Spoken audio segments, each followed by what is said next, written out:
જૂનાગઢમાં માળિયાહાટીમાં 3 રાજ્યમાં કમળ ખીલતા ગુજરાતમાં માળિયાહાટીના ભાજપ દ્વારા ભવ્ય ઉજવણી કરાઈ છે। દેશમાં ભાજપની ગેરંટીવાળી સરકારનું આ તો 2024નું ચૂંટણીનું એક ભવ્ય ટ્રેલર છે।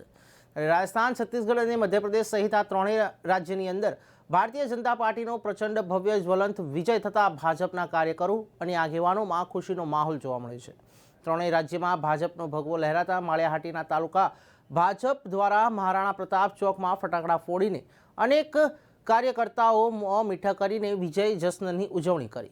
ત્યારે આ કાર્યક્રમમાં માંગરોળ માળિયાહાટીના ધારાસભ્ય ભગવાનજીભાઈ કરગઠિયા, તાલુકાના ભાજપ પ્રમુખ રાજેશ ભાલોડિયા, પૂર્વ પ્રમુખ દિલીપભાઈ સિસોદિયા, જૂનાગઢ જિલ્લાના સહકારી ખરીદ વેચાણ સંઘ પ્રમુખ લક્ષ્મણભાઈ યાદવ, જિલ્લા પંચાયત સદસ્ય ઠાકરસિંહભાઈ જાવિયા, હમીરસિંહ સિસોદિયા ઉપસ્થિત રહ્યા હતા। ત્યારે લોકસભાની ચૂંટણીના પૂર્વે આવેલા પરિણામને લઈને માળિયાહાટીના ભારતીય જનતા પાર્ટીના કાર્યક્રમોમાં અનેરો ઉત્સાહ જોવા મળ્યો હતો।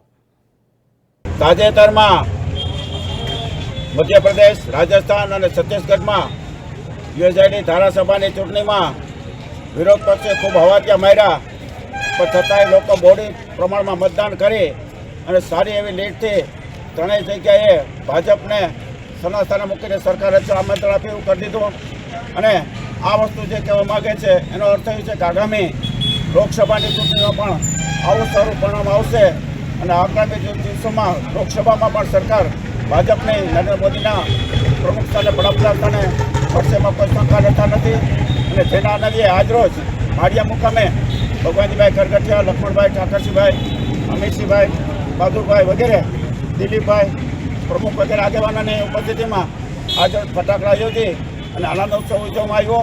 આ માટે છત્તીસગઢ, મધ્યપ્રદેશ અને રાજસ્થાનના પ્રજાનો ખૂબ ખૂબ હૃદયપૂર્વક આભાર માનીએ છીએ અને આવી જ રીતે આગામી ચૂંટણીમાં પણ પરિણામ આવે એવા આપણે સર્વે સહયોગથી પ્રયત્ન કરીએ છીએ।